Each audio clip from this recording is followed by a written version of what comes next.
शक्तीपीठ महामार्ग रद्द व्हावा यासाठी येत्या 12 मार्चला मुंबईला धडक देण्याचा निर्धार सतेज पाटील। शक्तीपीठ महामार्ग हा महाराष्ट्रातील 12 जिल्ह्यातून जाणारा प्रकल्प रद्द व्हावा या मागणीसाठी कोल्हापुरात राज्यव्यापी बैठक पार पडली। शक्तीपीठ महामार्ग बाधित शेतकऱ्यांची कोल्हापुरातील शाहू स्मारक भवन येथे या बैठकीला उपस्थिती होती। यावेळी सर्व शेतकऱ्यांनी एकत्र येऊन शक्तीपीठ महामार्ग रद्द व्हावा यासाठी येत्या 12 मार्चला मुंबईला धडक देण्याचा निर्धार केलाय, तर येत्या 1 मार्चपर्यंत बाधित जिल्ह्यातील लोकप्रतिनिधींनी आपली भूमिका जाहीर करावी असे आवाहन यावेळी करण्यात आले। शक्तीपीठ महामार्गासंदर्भात कोल्हापुरातून आम्ही लढा सातत्याने देत आलेलो आहे। मागच्या वेळी निवडणुकीच्या आधी सुद्धा एक मेळावा इथं झाला होता। त्यावेळी मुख्यमंत्र्यांनी अगदी सांगितलं विरोध आहे, रद्द आम्ही करणार नाही, ही भूमिका घेतली होती। त्यानंतर निवडणुकीच्या आधी फक्त कोल्हापूर जिल्ह्यापुरती अधिसूचना रद्द केली असं सांगण्यात आलं। आता पुन्हा रेखांकन जे येतंय ते सगळ्या आहे त्या पूर्वीप्रमाणे किंवा त्यात थोडा बदल करून हा शक्ती मार्ग रेटायचा चाललेला आहे। आणि म्हणून आज 12 जिल्ह्यातल्या लोकांना आम्ही बोलवलं होतं। प्राथमिक स्वरूपात एक बैठक झाली। 1 तारखेपर्यंत या 12 जिल्ह्यातल्या लोकप्रतिनिधींनी आजी माजी लोकप्रतिनिधींनी पत्र देऊन आपली भूमिका स्पष्ट करावी। शक्तीपीठच्या समर्थनात कोण आहेत आणि विरोधात कोण आहेत।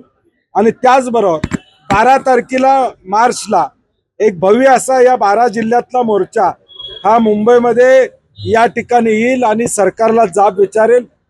आज आमदारांचा पाठिंबा आहे, काही शेतकऱ्यांचा पाठिंबा आहे, अशा पद्धतीचं मुख्यमंत्र्यांचं दुर्दैवी वक्तव्य हे अत्यंत चुकीचं आहे। कुणासाठी अशा 80,000 कोटीचा प्रकल्प या ठिकाणी होतोय? कॉन्ट्रॅक्टर धार्जिन प्रकल्पाला आमचा विरोध आहे।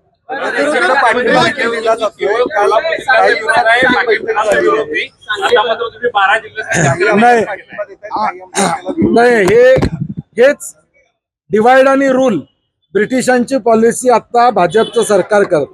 परभणीतले लोक आले होते, धाराशिवचे लोक आले होते, लातूरचे आले होते, बीडचे आले होते, सोलापूरचे आले होते, प्रत्येक जिल्ह्यातनं हिंगोलीचे आले होते।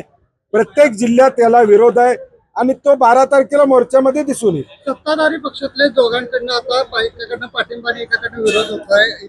नाही, गेल्या 3 वर्षामध्ये राज्यामध्ये बघितलं, एखादा ज्वलंत प्रश्न पुढे आला तर सत्ताधारी पक्षातलेच लोक 2 बाजू घेतात।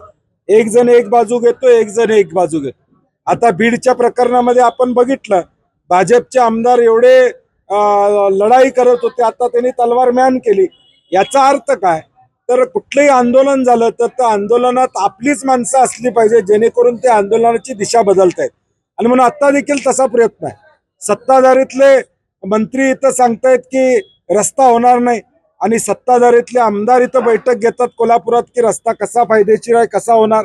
आणि म्हणून या महाराष्ट्रातला शेतकरी बळी पडणार नाही। शेतकऱ्यांना देशोधडी धरणारा हा प्रकल्प आहे आणि तो आम्हाला नको आहे। Bureau report SBN Marathi, Kolhapur.